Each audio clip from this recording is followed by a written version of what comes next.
Irmãos, irmãs, que Jesus, nosso Divino Mestre, possa abençoar-nos com a sua paz.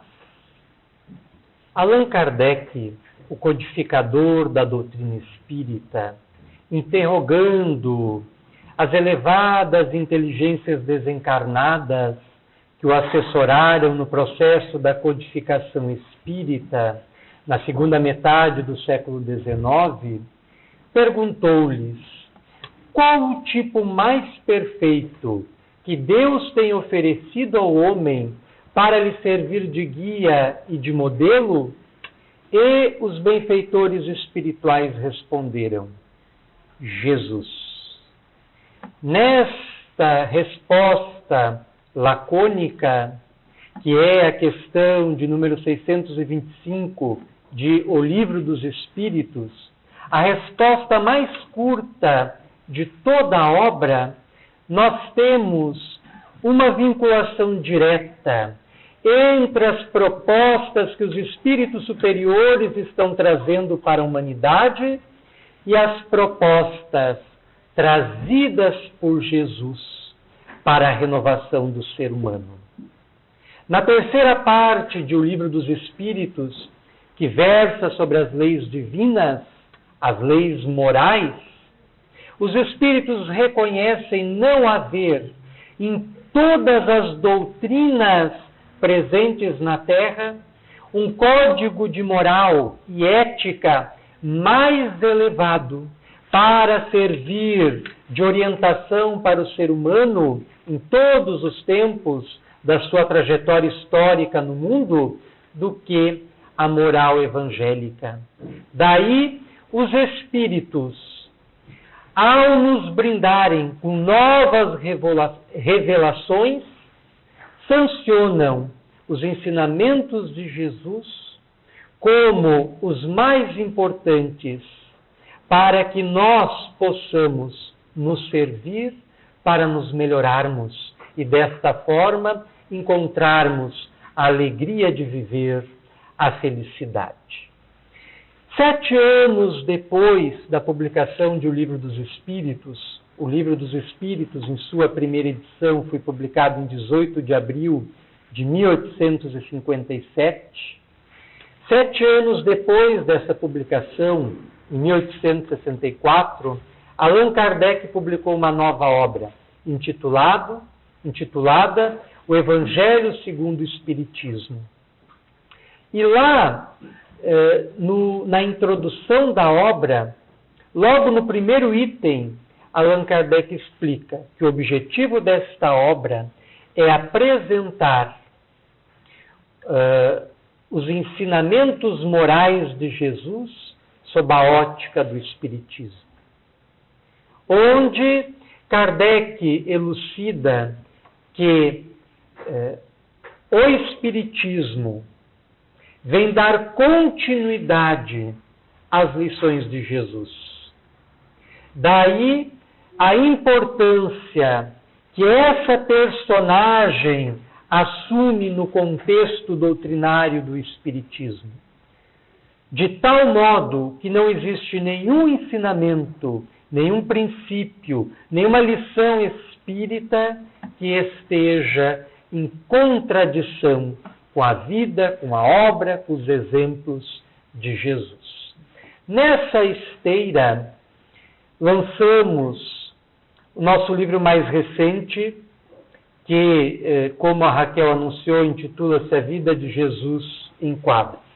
É uma obra despretensiosa, é um opúsculo, um livrinho de bolso, que apresenta uma série de quadrinhas, pequenos versos, que refletem sobre vários episódios da vida de Jesus e sobre muitos dos seus ensinamentos à luz do Espiritismo. Então, essa obra nada mais faz do que convidar-nos a conhecer melhor Jesus, a penetrar-lhe nos ensinamentos. Ela foi inspirada no Evangelho de Mateus, por uma questão de preferência. Temos mais intimidade com este Evangelho e o utilizamos como objeto de reflexões constantes. De todas as quadrinhas que compõem a obra, se não nos falha a memória, 110 ao todo, apenas 2 não têm correspondência direta no Evangelho de Mateus, que é a quadrinha que se intitula Sabedoria em Comum, que faz alusão à visita de Jesus na adolescência ao Templo de Jerusalém, e a quadrinha intitulada Bodas de Canaã, que faz menção ao episódio em que Jesus inicia a sua missão pública numa festa de casamento, nas bodas de Canaã, onde, atendendo um pedido da sua mãe, ele transforma a água em vinho, que é conhecida de todas. Ambas as quadrinhas foram inspiradas na narrativa do evangelista Lucas.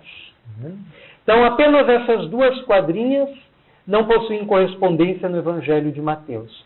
Todas as demais, quem fizer a leitura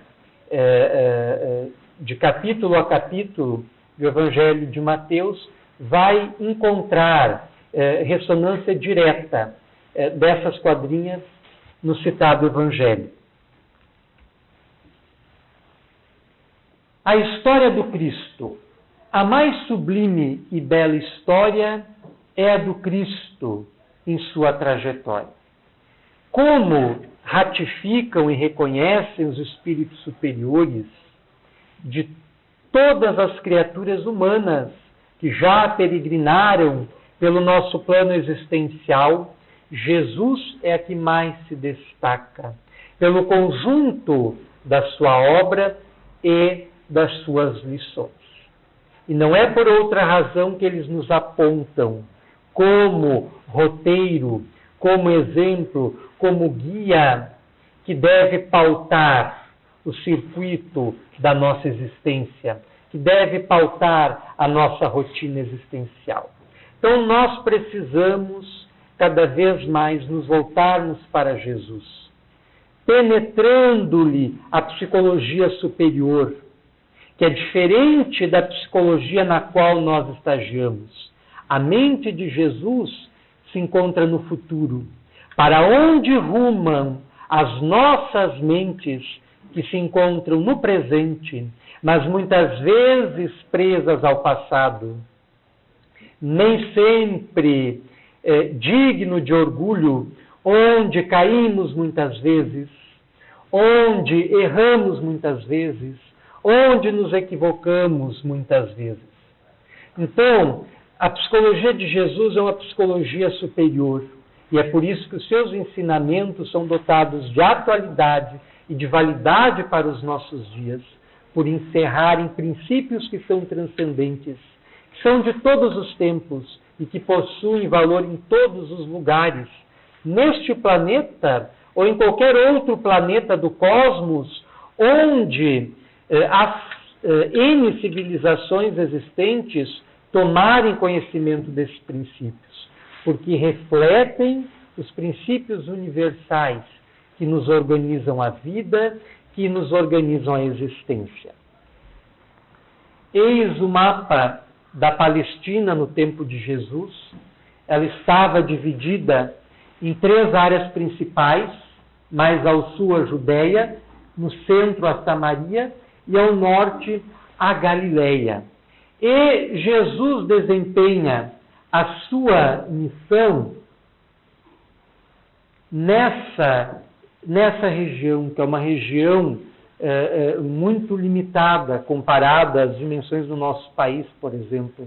Essa pequena área cabe mais de 530 vezes dentro do nosso país, dentro do Brasil. Então é uma área geográfica bastante limitada e ele transitou, a princípio, a partir da Galileia, em direção da Judéia. Mas o foco central dos seus ensinos é justamente a região da Galileia, principalmente as cidades de Cafarnaum e Tiberíades, às margens do mar da Galileia, o lago de Genezaré.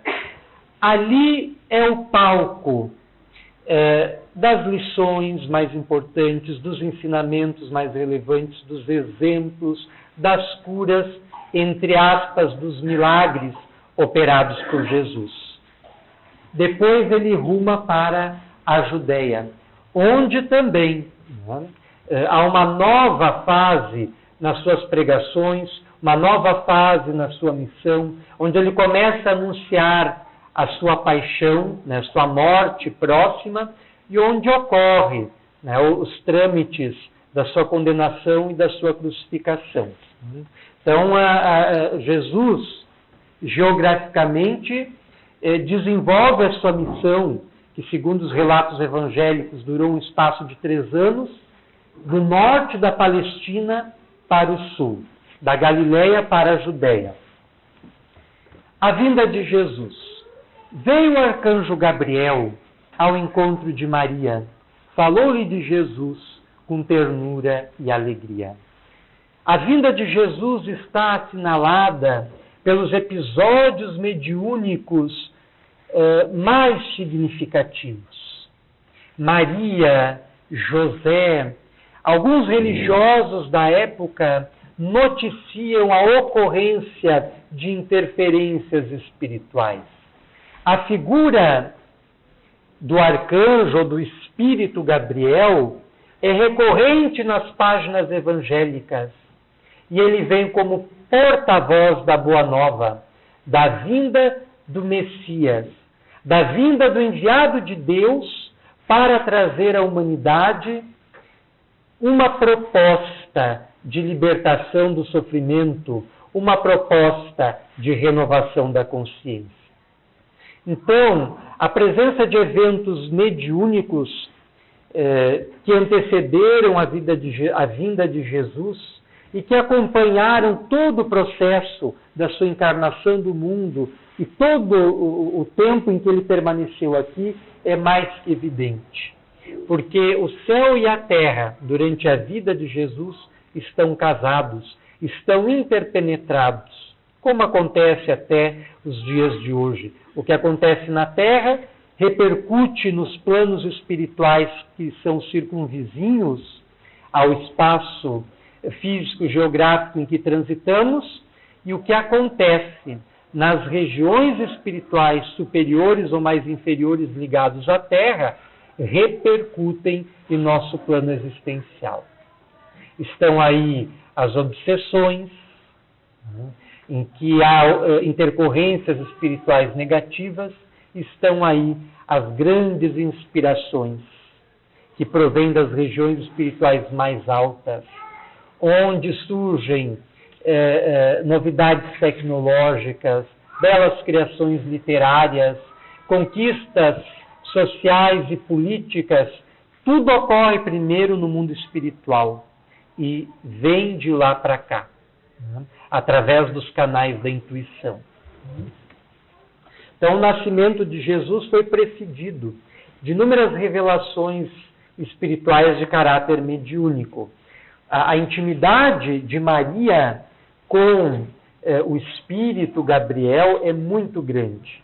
Ela o via em visões estáticas, ela o via em sonhos, ela recebia orientações diretas que preparavam a vinda de Jesus. As religiões convencionais, que apresentam várias interpretações do cristianismo, com o tempo assumiram inúmeras formas de ver o nascimento de Jesus. À medida que nos afastamos no tempo da mensagem primitiva do cristianismo, primitiva no sentido de inicial, de primeira, crescem numa proporção direta as deturpações, as interpolações, as modificações do caráter originário da doutrina.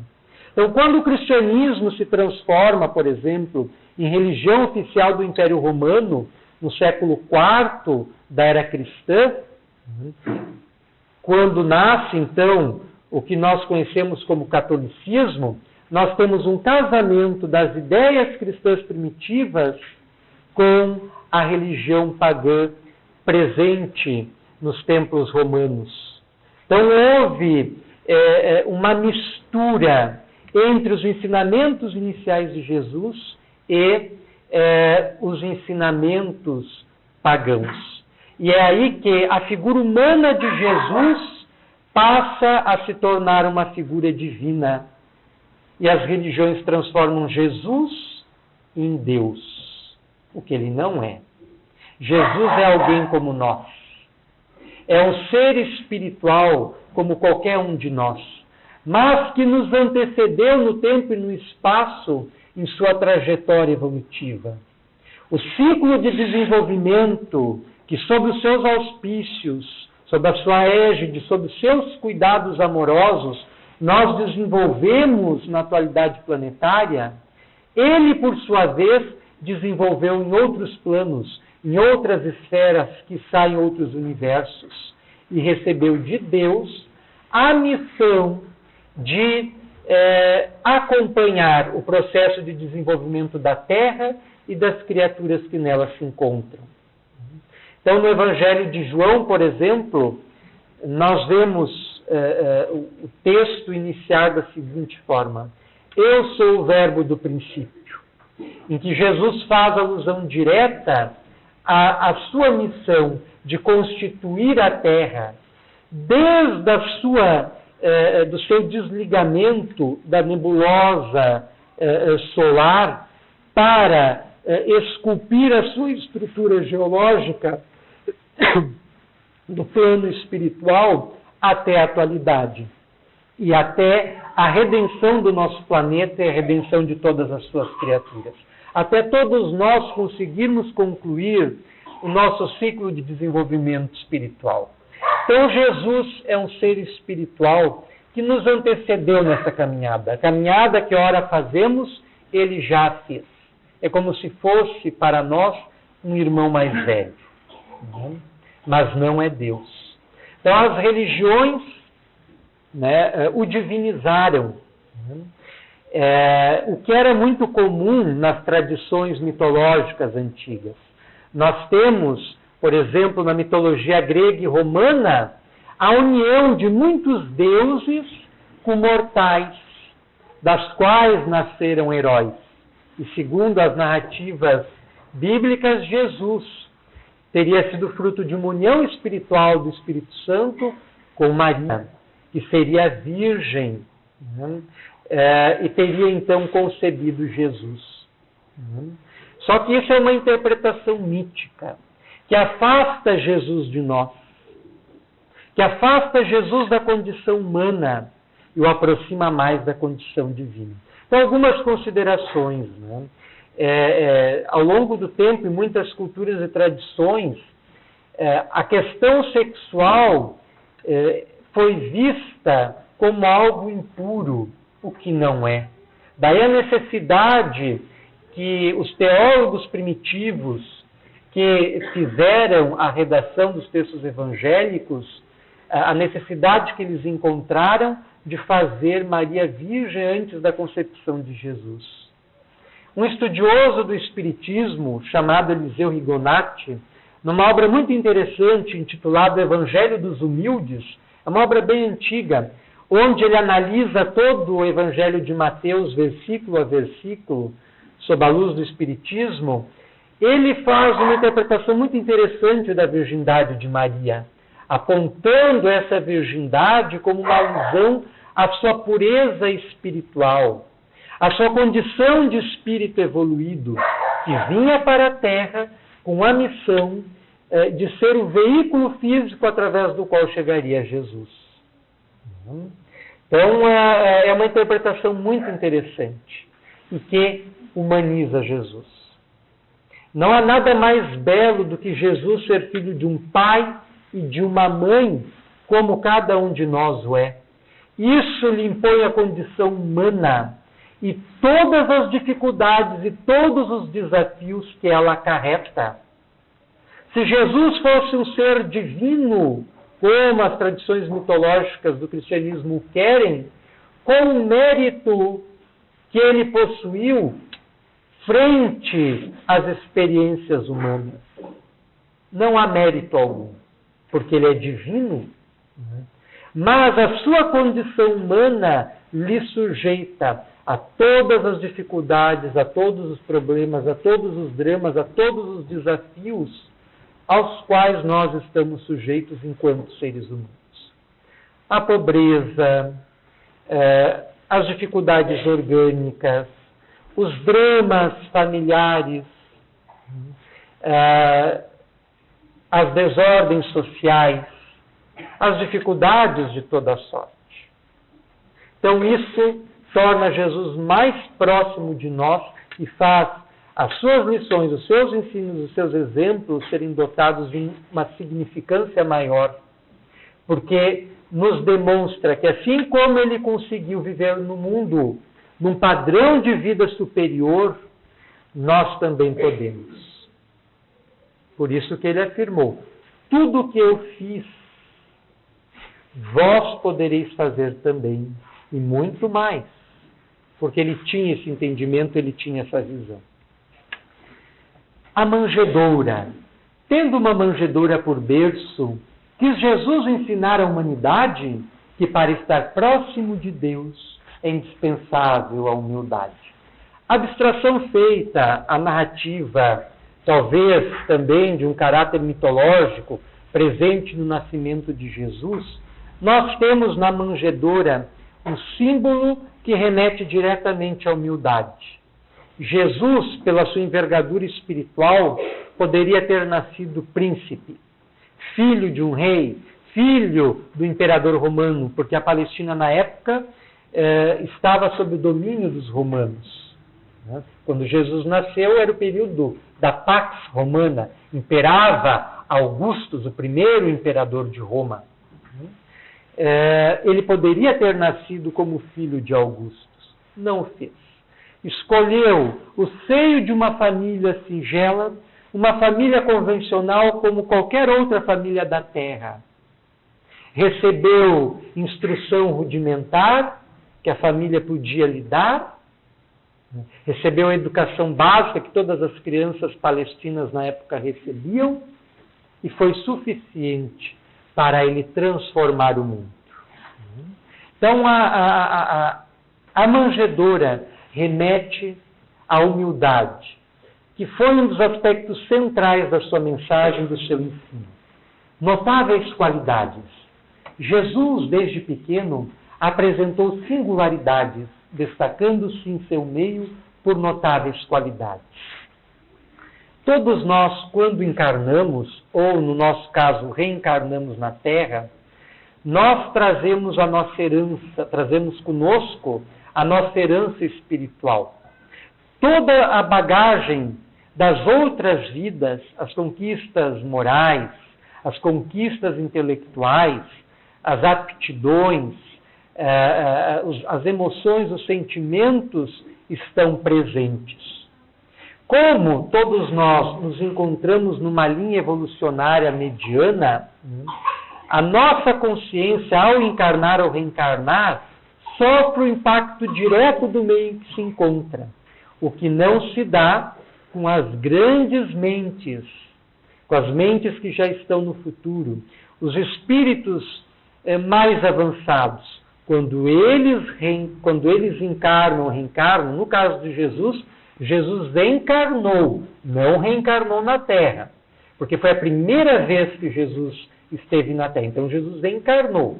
Mas no caso de muitos outros espíritos elevados, que já estiveram na Terra várias vezes, auxiliando no desenvolvimento planetário, nas artes, na literatura, na cultura, na ciência de uma forma geral, no caso desses espíritos, quando eles encarnam, reencarnam, as suas qualidades interiores se sobrepõem às do meio. Então, a onda mental deles se sobrepõe à da família.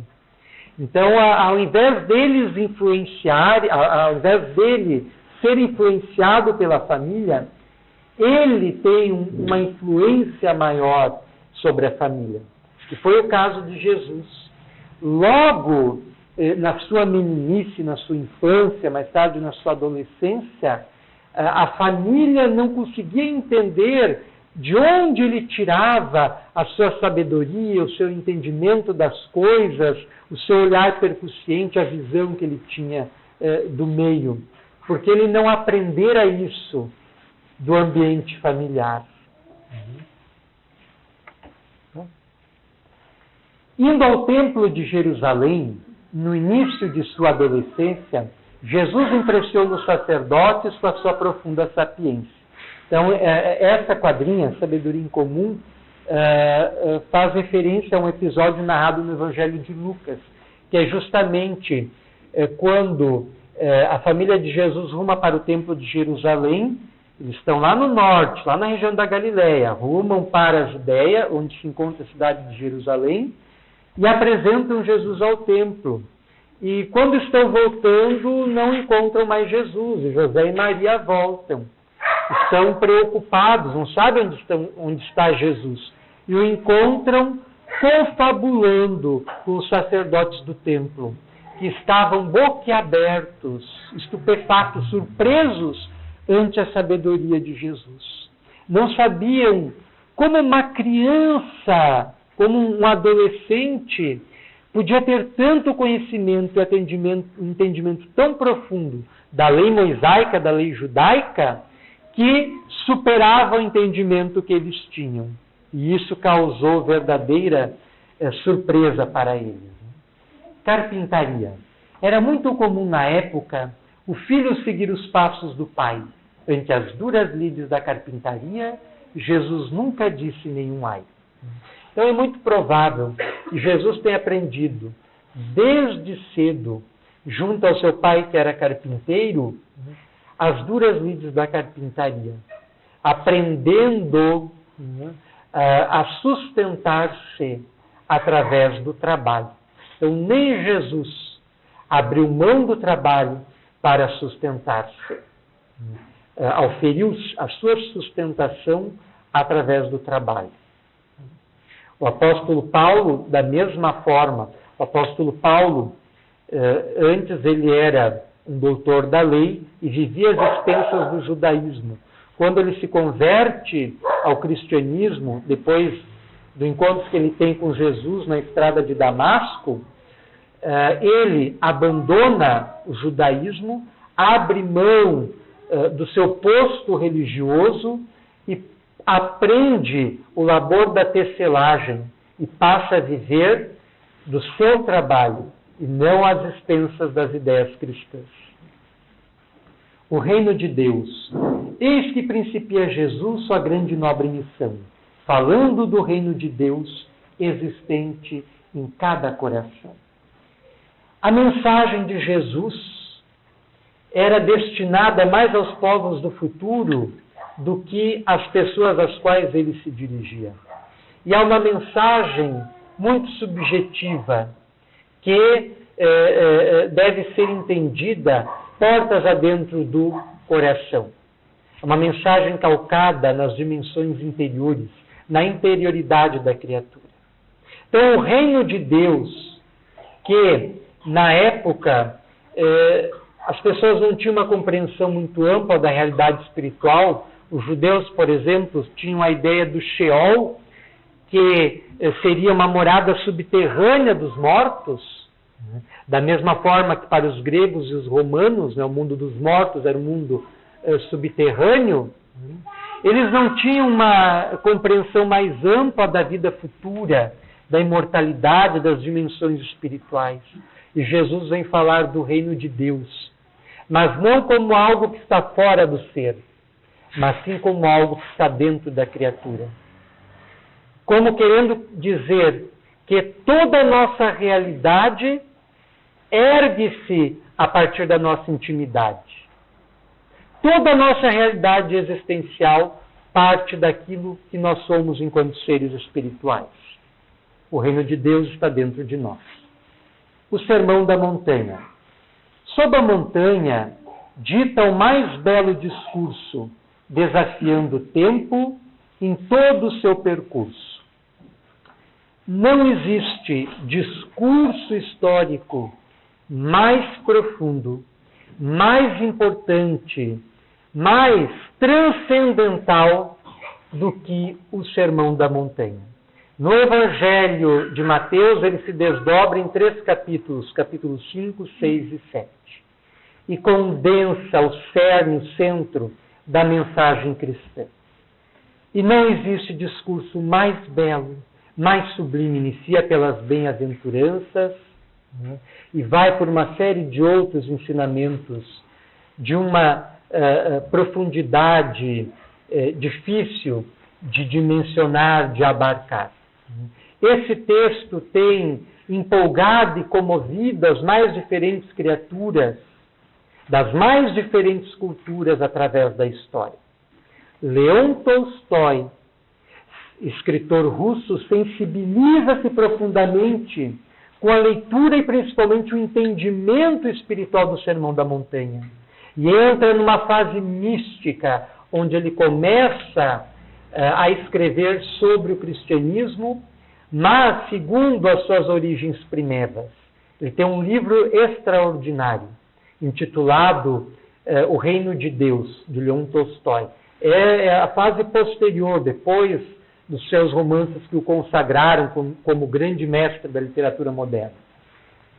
Mahatma Gandhi, que era jainista, não tinha nenhuma ligação direta com o cristianismo, quando leu o Sermão da Montanha, sensibilizou-se e custou a entender como a humanidade ao longo do tempo, sobretudo o Ocidente cristão, não conseguiu compreender, penetrar no espírito da letra desse discurso, cujo conteúdo oferece-nos a carta geográfica para a nossa renovação interna.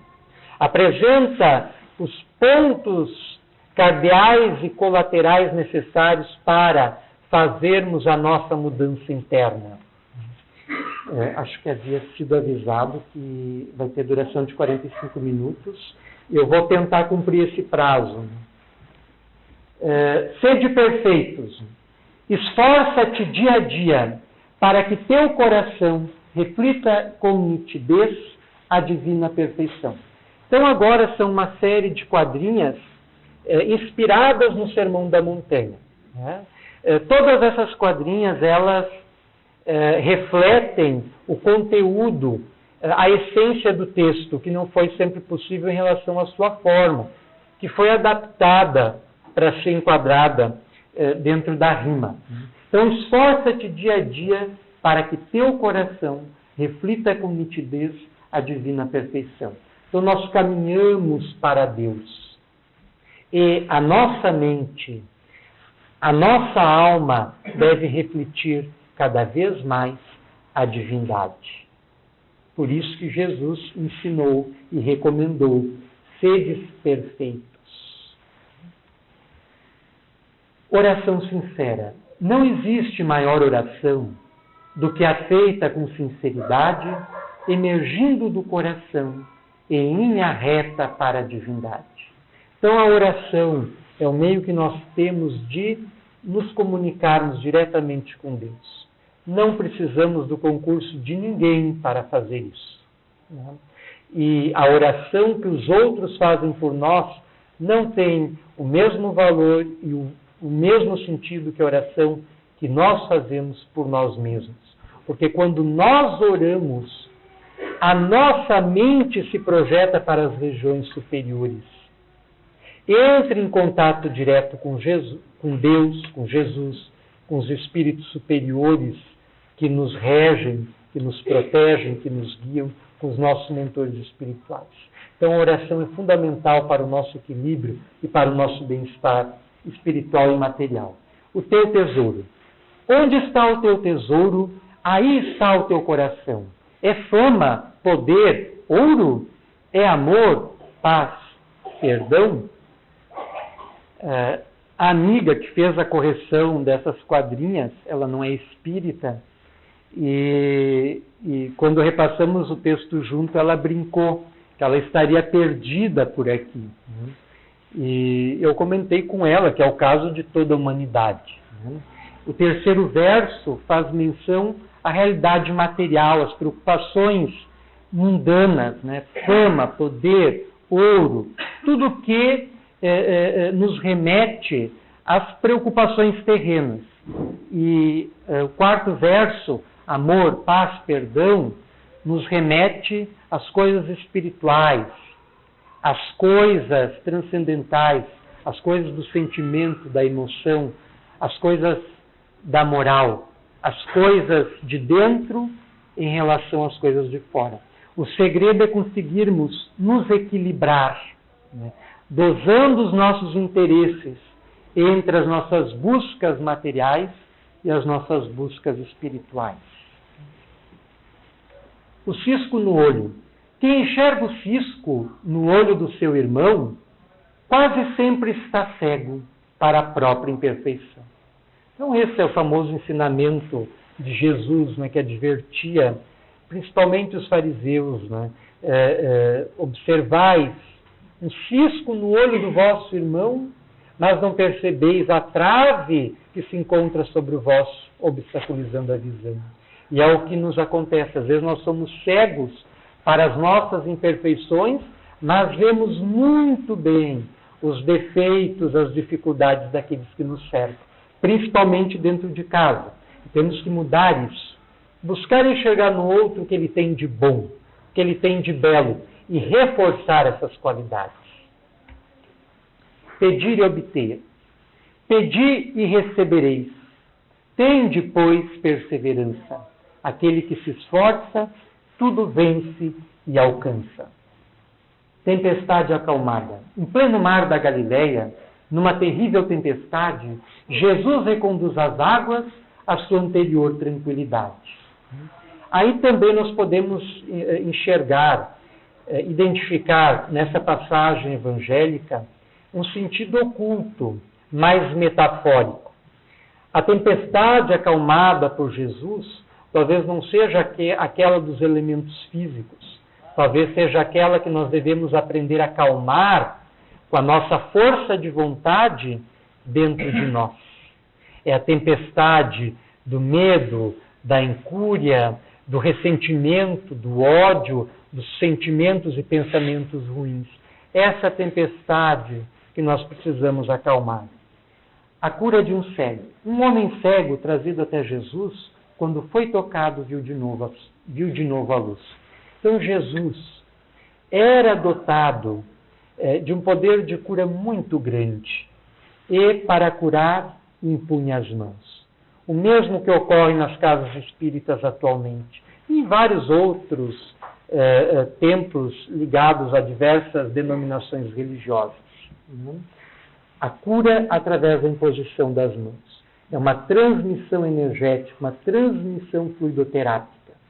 E Jesus tinha isso relevado num grau que nós não temos como precisar, a ponto de corrigir até mesmo a visão de cegos. Dons espirituais. Jesus recomendou sobre os dons espirituais: dai sempre de graça o que de graça recebais. Por dons espirituais, nós temos todas as faculdades psíquicas, desde as faculdades ditas paranormais até as faculdades mediúnicas. E muitas pessoas dotadas dessa faculdade têm feito comércio das mesmas e têm se perdido pelos caminhos terrenos.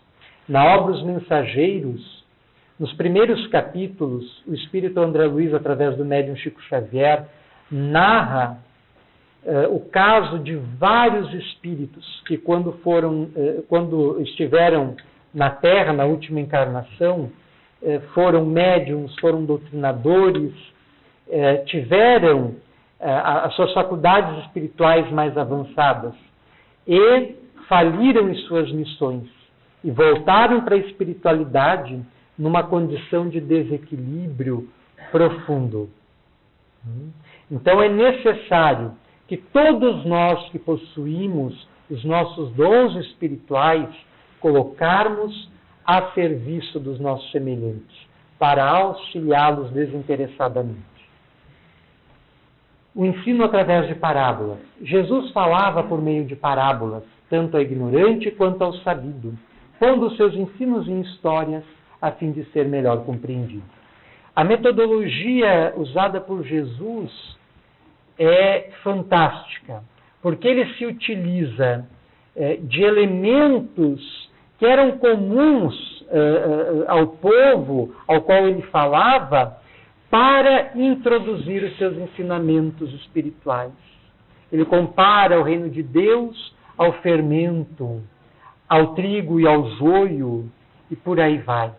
Então, as parábolas de Jesus também são plenas de atualidade, porque elas encerram, metaforicamente, um grande conjunto de lições espirituais.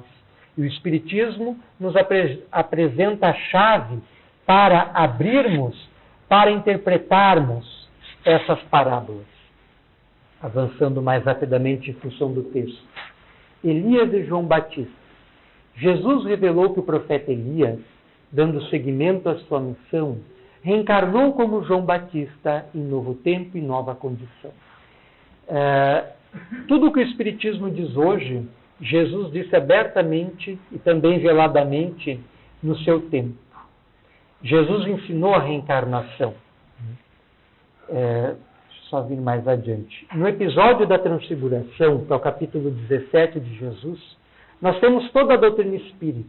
Quem chegar em casa, pegar a sua Bíblia, abrir lá no Evangelho de Mateus, no capítulo 17, e ler a narrativa da Transfiguração, vai encontrar ali todo o Espiritismo. Porque, lendo a quadrinha, então, subindo o Monte Tabor, Jesus, Pedro, Tiago e João visualizam a espiritualidade durante a Transfiguração. Jesus sobe o Monte Tabor, que está aí, na companhia de Pedro, Tiago e João, provavelmente à noite.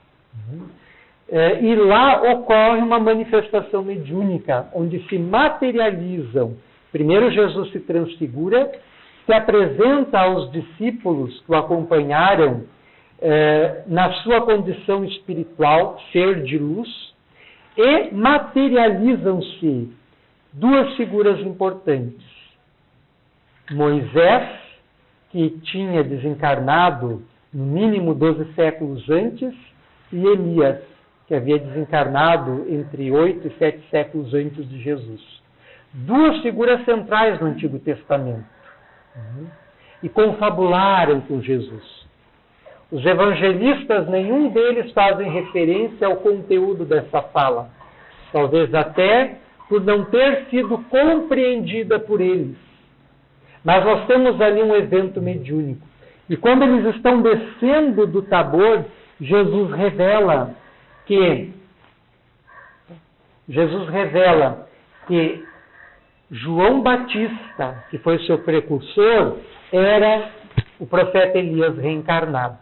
Então nós temos ali, no episódio da Transfiguração, o ensinamento da nossa condição de seres espirituais, o ensinamento da imortalidade, o ensinamento das faculdades psíquicas e mediúnicas, o ensinamento da comunicabilidade com o mundo espiritual e o ensinamento da reencarnação. Em síntese, todo o Espiritismo. Carregar a própria cruz. Aquele que busca um guia que conduz, sugiro que me siga carregando a própria cruz. Então, o fato de nós seguirmos a Jesus não nos isenta das dificuldades da vida. Não é porque nos tornamos espíritas que os nossos problemas estão resolvidos. O Espiritismo não resolve problema nenhum, mas nos desperta para o entendimento espiritual que vai nos auxiliar a lidar com as nossas problemáticas materiais e espirituais. Só avançando mais adiante. O poder da fé. Quão importante é a fé, a grande força invisível. Se a tiverdes de verdade, nada vos será impossível. O anúncio da paixão, então Jesus previra, a sua morte iminente. Orar com fé. Tudo o que pedires com fé na oração, as forças do universo te propiciarão. E aqui queremos fazer um parêntese. Existe até um provérbio espírita, que afirma que quando a causa é justa, o universo inteiro conspira a favor. E particularmente acreditamos muito nisso. E este livrinho que estamos publicando, que é bem simples, para nós é uma evidência disso. Porque desde que nos tornamos espíritas, na adolescência ainda, começamos já a escrever, a alinhavar alguns pensamentos e reunimos ao longo desse tempo algum material. E não tínhamos condições de publicá-lo, porque a publicação de um livro, em função de todos os gastos que envolve, sem o patrocínio de uma editora, é um investimento muito alto de ser feito. Mas sempre alimentamos em nós o desejo de tornar público aquilo que estávamos escrevendo. E ano passado, em visita à Feira do Livro do município de Sapiranga, encontramos num dos estandes o senhor Gilberto, que inclusive se encontra presente, e que lança autores locais. E conversando com ele, né, ele nos falou da possibilidade de tornar público algumas obras, o que começamos a fazer através do seu trabalho desde então, e tudo aquilo que publicamos a partir do ano passado nos auxiliou, concorreu para que nós conseguíssemos criar uma editora espírita. Se chama Caminho Espírita. Essa editora objetiva favorecer a divulgação do espiritismo, sobretudo a partir de autores locais que desejam se expressar no meio espírita, mas muitas vezes não encontram espaço. Enquanto estados como São Paulo, por exemplo, possuem dezenas de editoras espíritas, nós aqui no Rio Grande do Sul não possuímos muitas. E as que existem têm dificuldade em lançar novos autores. Então gostaríamos de público agradecer ao senhor Gilberto, né, que nos tornou possível a realização de um sonho muito antigo, né, e que desejamos levar para frente. Então é justamente isso, né, aquilo que nós desejamos, as nossas aspirações mais nobres, com trabalho, com dedicação, com perseverança, com esforço, nós temos condições de materializar.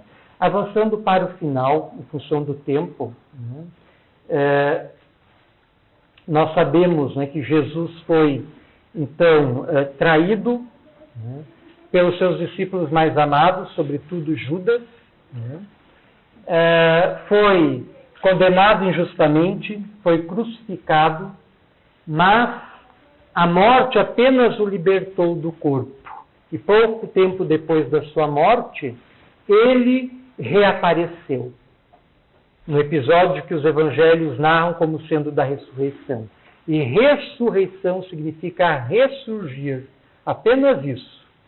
Jesus ressuscitou, ressurgiu das sombras da morte, oferecendo ao ser humano novo rumo, novo norte. Então a mensagem da ressurreição é justamente a mensagem da imortalidade, da continuação da vida após a morte, da comunicação com o mundo espiritual. Então é interessante também observar que Jesus reaparece, uma manifestação mediúnica espiritual, para Maria Madalena. Não foi para os seus discípulos mais amados, não foi para João, o único discípulo que lhe acompanhou durante toda a via sacra, durante todo o périplo da crucificação. Ele reapareceu para Maria Madalena. E aí compete uma reflexão. Por quê? Nós sabemos que Maria Madalena era uma pessoa perdida, uma pessoa desencaminhada, uma pessoa, talvez, como qualquer um de nós, que caiu. Mas, a partir do contato de Jesus e dos seus ensinos, se renovou, se reergueu, se transformou. E Jesus, após a morte, talvez lhe reconhecendo os esforços tremendos que ela fez para se transformar numa pessoa melhor, a premia como sendo a primeira testemunha da ressurreição, da continuidade da vida após a morte. Então agradecemos, sem mais delongas, a gentil atenção de todos, a paciente atenção de todos, e rogamos a Jesus, o nosso Mestre, que nos abençoe e nos conceda sempre a sua paz.